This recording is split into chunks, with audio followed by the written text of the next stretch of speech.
চট্টগ্রামের চকবাজার কাপাসগোলায় ব্যাটারি চালিত রিকশার নালায় পড়ে ৬ মাস বয়সী নিখোঁজ শিশুটি উদ্ধার হয়েছে।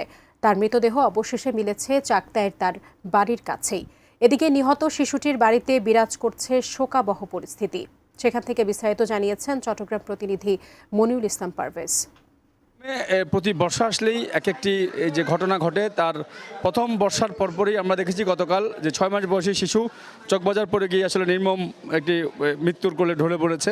তবে একটি ব্যতিক্রমধর্মী জিনিস জানিয়ে রাখি, সেটি হচ্ছে বাচ্চাটি পড়েছে কিন্তু চকবাজার, তার বাসা হচ্ছে চাকতাই, এবং সেই লাশটি কিন্তু ঘুরে ঘুরে চাকতাই এসে আজকে সকালে উদ্ধার হলো। অর্থাৎ 14 ঘন্টা পরে নিষ্পাপ শিশুটিকে, তার মরদেহটিকে কীভাবে আসলে এসে এই চাকতাই ভেসে উঠলো, অনেকে অলৌকিক ঘটনা বলছেন।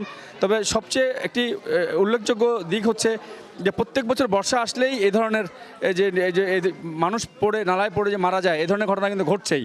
অর্থাৎ সিডিএ এটির উন্নয়নের কাজ চলছে, সিটি কর্পোরেশন ওদের কাজ করছে, কিন্তু তারপরেও মানুষের যে মৃত্যু সেটি কিন্তু আসলে কোনোভাবেই বন্ধ হচ্ছে না।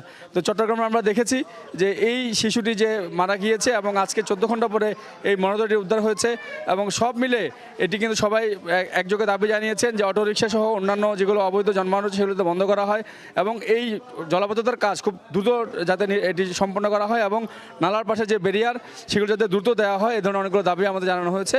এবং চাকতাই থেকে আমার কাছে শিশুর যে মরদেহ উদ্ধার নিয়ে এতটুকুই রয়েছে।